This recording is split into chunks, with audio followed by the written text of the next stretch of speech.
Hello student, welcome to the e-learning platform of Vimla Vidyalaya. I am your host Jayesh Kumar B. Rajgur, Assistant Professor and Head Department of Microbiology, KS Javeri Science College ઘટ. અત્યાર સુધીના ટોપિક્સની અંદર આપણે water sampling and quantitative analysis of water study કર્યું. આ ટોપિકની અંદર આપણે qualitative analysis of drinking water study કરીશું. ક્વોલિટેટિવ એનાલિસિસની બહુ બધી મેથડ છે, like multiple tube fermentation method, MPN, પછી ફિલ્ટ્રેશન મેથડ્સ છે, પ્રેઝન્સ એબ્સેન્સ ટેસ્ટ છે અને સબસ્ટ્રેટ ટેસ્ટ છે. તો આ બધી જ મેથડ્સ આપણે ક્વોલિટેટિવ એનાલિસિસની અંદર સ્ટડી કરીશું. તો અત્યારે આપણે છે MPN સ્ટડી કરીશું. MPNs means most probable number, બરાબર છે. તો જેનું ફૂલ ફોર્મ જ તમને જે છે કરે છે કે એની ઉપરથી કે મોસ્ટ પ્રોબેબલ નંબર એટલે કે શું પ્રોબેબિલિટી વાળી કોઈ એવી મેથડ છે કે જેના થ્રુ આપણે હાઇપોથેટિકલી આઈડેન્ટિફાઈ કરી શકીએ છીએ કે તમારું સેમ્પલ છે એની અંદર એક્ઝેક્ટલી કેટલા number of micro organism present છે, બરાબર છે. The most probable numbers is the use to check probability if water is safe enough to drinking water or water, બરાબર. મતલબ શું કહેવા માગે છે કે એ પ્રોબેબિલિટી મેથડ છે, તેના ઉપરથી આઈડેન્ટિફાઈ થાય છે કે જે તમારું વોટર છે એ ડ્રિંકિંગ માટે પ્રોબેબિલિટી સેફ છે કે નહીં. The MPN method look for the presence of potential pathogenic bacteria that may be in the water due to the fecal contamination of water supply. મતલબ જે તમારો વોટર સપ્લાય છે એની અંદર જો કોઈ ફિકલ કન્ટામિનેશનના કારણે જે ફિકલ કોલિફોર્મ જે બેક્ટેરિયા છે એ પ્રેઝન્ટ છે કે નહીં એ એન્શ્યોર કરે છે MPN મેથડથી. Water supply are generally derive from the ground source and have to be check for safety level of bacterial contamination. મતલબ જે તમારું વોટર સપ્લાય છે એ ગ્રાઉન્ડ લેવલથી આવતું હોય છે અને એની સેફ્ટી મેજર્સ છે એ ચેક કરવા જે આપણી પ્રાઇમ ડ્યુટી હોય છે. MPN method enumerate the enteric bacterial coliform, specially faecal coliform. તો આ જે MPN મેથડ છે તો એ શું કરશે કે જે કોલિફોર્મ છે કે ફિકલ કોલિફોર્મ છે એમના નંબરને શું કરે છે, વધારે છે, એન્યુમરેટ કરે છે અને જેના થ્રુ આપણે આઈડેન્ટિફાઈ કરી શકીએ છીએ કે જે આપણો જે વોટર છે એની અંદર ફિકલ કોલિફોર્મ પ્રેઝન્ટ છે કે નહીં. Coliforms are gram negative bacilli that have the ability to ferment lactose with the production of acid and gas. તો કોલિફોર્મ શું છે કે કોલિફોર્મ એવા માઇક્રો ઓર્ગેનિઝમ છે જે ગ્રામ નેગેટિવ છે અને એમની અંદર એવી એબિલિટી છે કે શું કે જે લેક્ટોઝ જે છે, મતલબ જે શુગર છે લેક્ટોઝ, એને ફર્મેન્ટ કરીને એ એસિડ અને ગેસ પ્રોડક્શન કરી શકે છે. The fecal coliforms are those coliforms that are normally found in the feces of warm-blooded animal including human. તો ફિકલ કોલિફોર્મ કેવા કોલિફોર્મ હોય છે કે એવા કોલિફોર્મ છે કે જે વોર્મ બ્લડેડ એનિમલ છે, આપણે જે હ્યુમન્સ જે છે અને બીજા બધા જે એનિમલ્સ છે એમની અંદર એમના જે ફિકલ મટીરિયલ છે એમની અંદર જનરલી એરા પ્રેઝન્ટ હોય છે.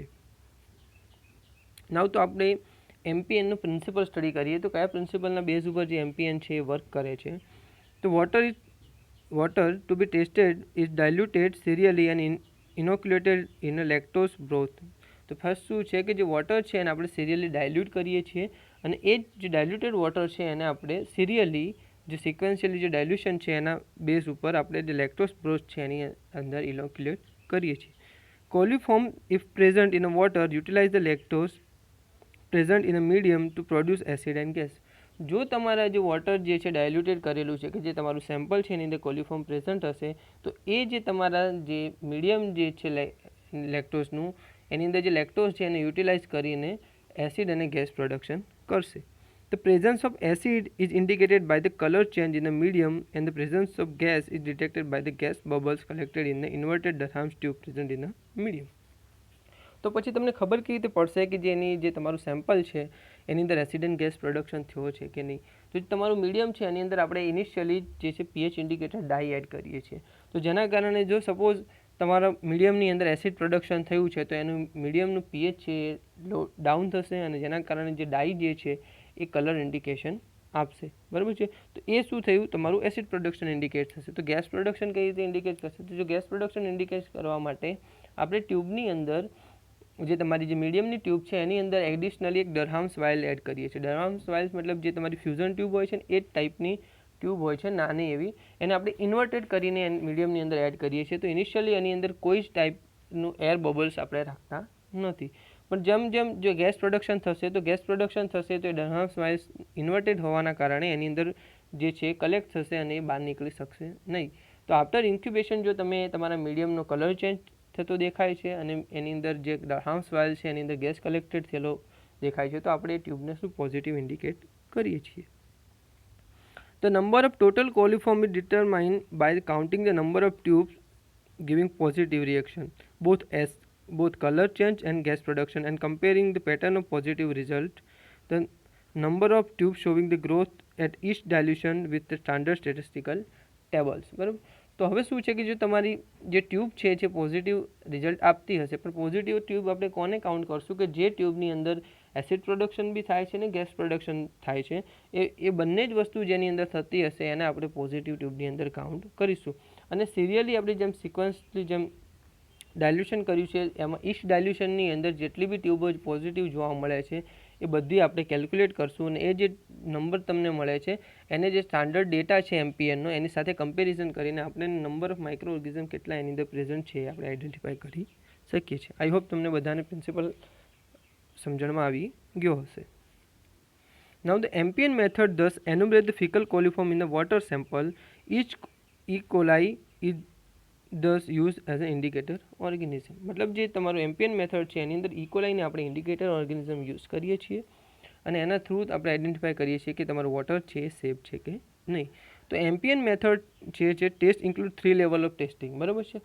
તો અહીંયાથી જે તમારો ટોપિક છે એ સેપરેટ થાય છે કેમ કે તમારે જે સિલેબસની અંદર છે એ 2 ટોપિક આપેલા છે. એક છે multiple tube fermentation method and second છે MPN મતલબ પ્રોસ્ટ probable number.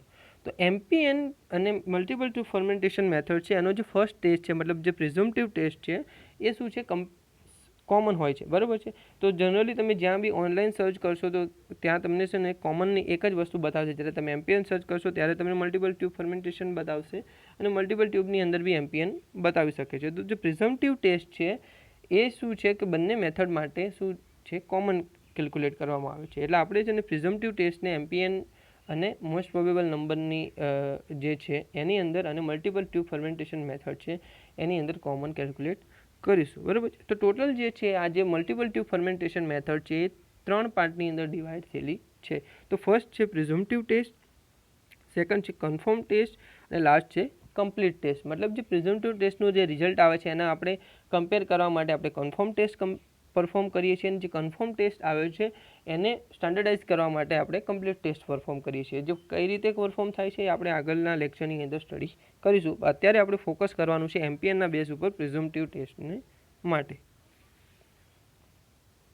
The presumptive test look for the presence of fecal coliform in a water sample by including lactose broth with the water sample. મતલબ જે પ્રિઝમ્પટિવ test છે એનો એક જ purpose છે કે તમારું જે વોટર સેમ્પલ છે એની અંદર કોલિફોર્મ છે કે નહીં એ ચેક કરવું. તો એના માટે કરીને આપણે શું છે આપણે જે સેમ્પલ વોટરનું સેમ્પલ આપ્યું છે એને આપણે આઈડેન્ટિફાઈ કરીએ છીએ. Those tube that show presence of acid gas are scored positive. મતલબ જે ટ્યુબ છે જેની અંદર એસિડ અને ગેસ પ્રોડક્શન આપણને જોવા મળે છે ને આપણે પોઝિટિવ માર્ક કરીને સ્કોર કરીએ છીએ. And those with no acid and gas as negative. 3 tests of lactose broth are inoculated with the varying dilution of sample. બરાબર છે. મતલબ જે ટ્યુબો તમને એસિડ અને ગેસ પ્રોડક્શન દેખાડે છે એને આપણે શું કરશું પોઝિટિવ માર્ક કરશું અને જે ટ્યુબ એસિડ અને ગેસ પ્રોડક્શન નથી બતાવતી એને આપણે શું કરશું નેગેટિવ માર્ક કરશું, બરાબર છે. અને આ જે ટ્યુબનું સિક્વન્સ છે એ કઈ રીતે લેવાનું હોય છે એ આપણે સ્ટડી કરીએ. તો પહેલાં આપણે 3 સેટ બનાવવાના છે 5 ટ્યુબના, બરાબર.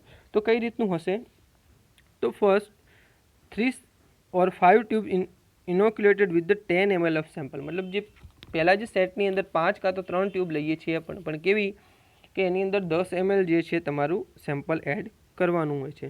Second set of tube inoculated with 1 ml of sample. મતલબ બીજું જે 5 ટ્યુબનું જે સેટ છે એની અંદર આપણે 1 ml જે સેમ્પલ એડ કરીએ છીએ અને થર્ડ જે સેટ છે એની અંદર 0.1 ml સેમ્પલ એડ કરીએ છીએ. આવું કેમ કરવામાં આવે છે આપણે પાછળ સ્ટડી કરીશું. The combination of positive in a 3 set is used to figure out the MPN per 100 ml of water using the table provided. મતલબ આજે આપણે 15 ટ્યુબ ટોટલ કરી. પહેલા સેટની અંદર 5 ટ્યુબ, બીજા સેટની અંદર 5 ટ્યુબ અને ત્રીજા સેટની અંદર 5 ટ્યુબ. તો એમનું જે રિઝલ્ટ જે પોઝિટિવ આવે છે એનું કોમ્બિનેશન શું છે એને આપણે જે છે સ્ટાન્ડર્ડ ડેટા સાથે કોરિલેટ કરશું અને એના ઉપરથી તમને પર 100 ml ઓફ સેમ્પલની અંદર કેટલા માઇક્રો ઓર્ગેનિઝમ છે એ તમને આઈડિયા આવશે. The tube that show positive in the presumptive test should be confirmed and contain E. coli. મતલબ જે ટ્યુબ પ્રિઝમ્પટિવ ટેસ્ટની અંદર જે પોઝિટિવ આપે છે અને આપણે કન્ફર્મ કરીએ છીએ અને આપણે એવું કહી શકીએ કે એની અંદર E. coli પ્રેઝન્ટ હશે. This done in the confirmed test using the selective differential medium EMB that uniquely highlight E. coli growth on it. મતલબ જે ટેસ્ટ છે જે કન્ફર્મ આપે છે એને આપણે સિલેક્ટિવ અને ડિફરન્શિયલ મીડિયા જેમ કે EMB છે જેના માટે ડિફરન્શિયલ આપણે આઈડેન્ટિફાઈ કરી શકીએ છીએ E. coli અને એન્ટેરોબેક્ટર, એના માટે આપણે ફર્ધર સ્ટડી કરીશું. The complete test is done only where the legal issue are involved. બરાબર છે. પછી જે પ્રિઝમ્પટિવ પછી જે તમે કન્ફર્મ ટેસ્ટ કરો છો અને કન્ફર્મ ટેસ્ટ પછી કમ્પ્લીટ ટેસ્ટ ક્યારે પરફોર્મ કરો છો કે જો કોઈ દિવસ વધારે પડતા લીગલ ઇસ્યુ અને એવું કંઈક જોવા તમને મળે છે તો તમે પછી શું છે કન્ફર્મ પછી કમ્પ્લીટ ટેસ્ટ માટે જશો. અધરવાઇઝ કન્ફર્મ ટેસ્ટ વધારે પડતો આપણે કશે પરફોર્મ કરતા નથી. Where in the bacterial culture is then identified by the full complements of the test including gram staining to show that it is indeed E. coli. અને confirm ટેસ્ટની અંદર complete ટેસ્ટની અંદર શું થાય છે કે જ્યાં તમે જે સેમ્પલ તમને મળે છે કે જે કન્ફર્મ થઈ ગયેલું હોય છે એનું આપણે ગ્રામ સ્ટેનિંગ કરીને આઈડેન્ટિફાઈ કરીએ છીએ કે એ કોલાઈ છે કે નહીં. બરાબર છે. તો આ જે છે ફ્લો ચાર્ટ છે કે એ રીતે જે છે એ પ્રિઝમ્પટિવ, કમ્પ્લીટ અને કન્ફર્મ ટેસ્ટ પરફોર્મ થાય છે. તો ફર્સ્ટ જે આપણે ઉપર જોઈએ છીએ એ શું છે તમારું વોટર સેમ્પલ છે જેને આપણે ડાયલ્યુટ કરેલું છે. પછી શું કીધું છે જો તમે ફિગરની અંદર તમને જો દેખાતું હોય તો ઇન્ક્યુબેટ 15 tubes, 5 with 10 ml of sample, 5 with 1 ml of sample અને 5 વિથ 0.1 ml ઓફ સેમ્પલ. બરાબર. મતલબ તમારે શું કરવાનું છે કે આ બધી જે ટ્યુબો છે અહીંયા જે તમને બતાવી છે ને 15 ટ્યુબ ઉપરની લાઇનની અંદર એને તમારે ઇનોક્યુલેટ કરવાની છે. તો પહેલી જે 5 ટ્યુબ છે જે થોડી મોટી સાઇઝની તમને બતાવી છે એની અંદર શું કરવાનું છે તમારે 10 ml ઓફ જે વોટર સેમ્પલ એડ કરવાનું છે. એટલે ટોટલ 5 ટ્યુબની અંદર તમારે 10 એટલે 50 ml of water sample add કરવાનું રહેશે. પછીની જે 5 ટ્યુબો છે એની અંદર 1 ml એડ કરવાનું છે. એટલે ટોટલ 5 ml વોટર તમારે સેમ્પલ કન્ઝ્યુમ થશે. અને એ પછીની જે 5 ટ્યુબ છે એની અંદર તમારે 0.1 ml of water sample add કરવાનું છે. એટલે total 0.5 ml of water sample consume થશે. હવે આ વસ્તુ તમને આગળ સમજાવી દીધું કે આવું કેમ કરવામાં આવે છે કે જો તમારા નંબર ઓફ માઇક્રો ઓર્ગેનિઝમ તમારા સેમ્પલની અંદર વધારે હશે તો એ ઇઝીલી તમને એને એન્યુમરેટ કરી શકશો નહીં. પ્લસ બીજું શું છે કે જે તમારા 10 mlના સેમ્પલની અંદર માઇક્રો ઓર્ગેનિઝમ હશે એટલા માઇક્રો ઓર્ગેનિઝમ 1 mlના સેમ્પલની અંદર જોવા મળશે નહીં.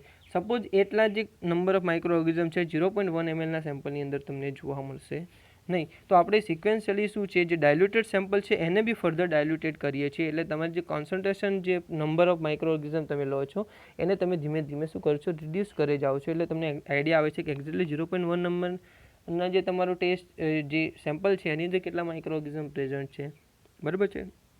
નવ અત્યારે ક્વેશ્ચન થાય છે કે આપણે એક ટ્યુબ લઈએ તો ન ચાલે, 5 ટ્યુબ કેમ લેવું પડે છે? પણ એટલા માટે લઈએ છીએ કે સપોઝ તમારું જે તમે સેમ્પલ લો છો એમાં તમે માઇક્રો ઓર્ગેનિઝમ છે એ મિસ થઈ જાય છે તો તમારી પહેલી ટ્યુબમાં મિસ થઈ જાય તો તમને બાકીની 4 ટ્યુબની અંદર માઇક્રો ઓર્ગેનિઝમ જોવા મળે છે. સપોઝ તમને પછીની 2 ટ્યુબની અંદર તમે મિસ થઈ જાય તો બાકીની 3 ટ્યુબની અંદર તમને માઇક્રો ઓર્ગેનિઝમ જોવા મળી શકે છે. એટલે આપણે ટોટલ 5 ટ્યુબ લેવાની જરૂર પડે છે. તો સપોઝ તમારી 1 કાં તો 2 કે 3 ટ્યુબની અંદર તમે માઇક્રો ઓર્ગેનિઝમ સપોઝ તમારા સેમ્પલની અંદર મિસ થઈ જાય છે તો બાકીની ટ્યુબની અંદર તમને માઇક્રો ઓર્ગેનિઝમ જોવા મળી શકે છે. એટલે આપણે અહીંયા તેને 5 ટ્યુબ લેવાની જરૂર પડે છે. હવે એ જે તમે ટ્યુબની અંદર સેમ્પલ લઈ લીધું એની અંદર તમે મીડિયમ લઈ લીધું તો એ જે ટ્યુબને આપણે શું કરો છો 37 ડિગ્રી સેલ્સિયસ ઉપર અબાઉટ 24 અવર્સ સુધી આપણે ઇન્ક્યુબેટ કરવાનું હોય છે. હવે આફ્ટર ઇન્ક્યુબેશન જો તમને પ્રોપર ઇમ્પ્રોપર રિઝલ્ટ મળે છે, તમે સેટિસ્ફાઈ નથી થતા હોતા તમારા રિઝલ્ટથી તો તમે તમારી ટ્યુબને 48 અવર્સ સુધી શું કરી શકો ઇન્ક્યુબેટ કરી શકો છો. આફ્ટર ઇન્ક્યુબેશન શું કરવાનું હોય છે એ જોઈ લઈએ. નીચે લાસ્ટમાં તમને 2 ટ્યુબ દેખાય છે એમને ઇન્ડિકેટ કરેલું છે કે નેગેટિવ અને પોઝિટિવ. તો નેગેટિવની અંદર શું હોય છે? તો negative presumptive test the absence of gas in the broth tube indicate the coliforms are absent, incubate an additional 24 hours to sure. બરાબર છે. સપોઝ જો તમને 24 અવર્સ પછી જે ટેસ્ટની અંદર જે કોઈ એસિડ ને ગેસ પ્રોડક્શન જોવા નથી મળતું, એટલે તમે એને ઇન્ડિકેટ કરો છો કે જે તમારું ટેસ્ટ છે એ નેગેટિવ છે, પણ તમે શ્યોર થવા માટે એ ટ્યુબને ફર્ધર 24 અવર્સ માટે ફરીથી ઇન્ક્યુબેટ કરશો. બરાબર છે. હવે પોઝિટિવનું જોઈએ તો after 24 hours of incubation the tube of the lactose broth are examined for the gas production. બરાબર છે. તો તમે જુઓ છો કે એની અંદર શું છે, આ જે ટ્યુબ છે ને સેકન્ડ નંબરની પોઝિટિવ ઇન્ડિકેટ કરી છે, તો એની અંદર જો એ અમુક જગ્યાએ છે ને વ્હાઇટ કરી રહેલી છે, તો એ શું છે, ગેસ પ્રોડક્શન થયેલું તમને બતાવ્યું છે. તો એને આપણે શું કરીશું, પોઝિટિવ ઇન્ડિકેટ કરીશું. તો આફ્ટર આપણી પાસે પોઝિટિવ અને નેગેટિવ ટ્યુબ આવી ગઈ છે, તો એને પછી આપણે શું કરશું, કન્ફર્મ ટેસ્ટ માટે જઈશું. તો કન્ફર્મ ટેસ્ટની અંદર શું કરવામાં આવે છે, તો no gas production confirm group absent. જો ગેસ પ્રોડક્શન જોવા મળતું જ નથી તમને પ્રિઝમ્પટિવ ટેસ્ટની અંદર, તો એ કન્ફર્મ ટ્યુબની અંદર એ ટ્યુબ જતી નથી. તો પણ હવે કઈ ટ્યુબ પોઝિટિવની અંદર જશે, તો એ જે ટ્યુબ છે કે જેની અંદર પોઝિટિવ રિઝલ્ટ જોવા મળી છે એને આપણે કન્ફર્મની અંદર આગળ ફર્ધર મૂકશું. All positive presumptive culture use for the inoculate tube or brilliant green lactose bile broth incubate for 48 hours at 35 or 37 degree Celsius. બરાબર. પછી જે તમને ટ્યુબ મળી છે એને ફર્ધર તમે શું કરશો, એને એમાંથી ઇનોક્યુલેટ કરીને ઇન્ક્યુબેટ કરશો 37 કાં તો 35 ડિગ્રી સેલ્સિયસ ઉપર 48 અવર્સ માટે. એમાંથી જે તમને પોઝિટિવ ટ્યુબ્સ મળે છે એનું તમે ફર્ધર શું કરશો, એ જે પ્લેસ તમને જે પોઝિટિવ મળે છે પ્લેટ્સ ઓફ ધ એને શું છે, ઇએમ્બિક ઓર કાં તો LES Endo agars are streak from the positive tubes and incubated 37 degree Celsius પર 24 અવર્સ. અને એમાંથી જે તમને ટ્યુબ પોઝિટિવ મળે છે, બરાબર છે, એને તમે EMB ઉપર ગ્રો કરશો. તો એના ઉપરથી તમને આઈડિયા આવી જશે કે જો EMB પર તમે જે ટ્યુબ ગ્રો કરી છે એની અંદર નેગેટિવ ઇકોલાઈ પ્રેઝન્ટ છે કે નહીં. EMB ઉપર શું છે, ઇકોલાઈનો જે ગ્રીનિશ મેટાલિક શેન ટાઈપનો ગ્રોથ તમને જોવા મળશે. જેવું તમને જોવા મળે છે તો તમે કન્ફર્મ કહી શકો છો કે એ જે છે કોલિફોર્મ જે ઇકોલાઈ જે છે. અને સપોઝ તમને નથી મળતું તો તમે ત્યાંથી શું છે તમારું જે ટેસ્ટ છે એ મૂકી દો છો. બરાબર છે. અને એ પછી તમને મળી જાય છે તો તમે શું છે કમ્પ્લીટ ટેસ્ટ માટે જાઓ છો. તો કમ્પ્લીટ ટેસ્ટ માટે તમે શું કરશો, ફર્ધર તમે પાછી એની જે ટ્યુબ છે એને બ્રિલિયન્ટ ગ્રીન જે તમારી પ્લેટ ઉપર જે કોલોની આવી છે એને ફર્ધર પાછી ઇનોક્યુલેટ કરશો. એક જે ન્યુટ્રિયન્ટ અગાર સ્લાન્ટ ઉપર તમે એને ગ્રોથ કરશો અને બીજું જે છે એને શું કરશો, brilliant green lactose bile broth છે એની અંદર ઇનોક્યુલેટ કરશો. Use coliform colony are incubate nutrient agar slant and broth tube. અને પછી જે એનું જે રિઝલ્ટ તમને જોવા મળે છે એનું તમે શું ગ્રાઉન્ડ સ્ટેનિંગ પરફોર્મ કરશો અને એના ઉપરથી તમે જે કમ્પ્લીટ જે ટેસ્ટનું છે એ રિઝલ્ટ તમે શું કરશો, એને ડિનોટ કરશો. અહીંયા શું લખ્યું છે, after 24 hours of incubation makes a gram stain slide from the slant. If the bacteria are gram negative, non-sperm forming rods produce gas from the lactose, the complete test is positive. અને આ ત્રણ ટેસ્ટને સિક્વન્સલી તમે કહી શકો છો કે જે તમારું જે સેમ્પલ છે એની અંદર કોલિફોર્મ પ્રેઝન્ટ છે. તો આ હતું ઇન્ટ્રોડક્શન એમપીએનનો. ફર્ધર આગળ જે છે ટેસ્ટની અંદર આપણે સ્ટડી કરીશું કે પ્રિઝમ્પટિવ, કન્ફર્મ અને કમ્પ્લીટ ટેસ્ટની અંદર શું આવે છે. Thank you.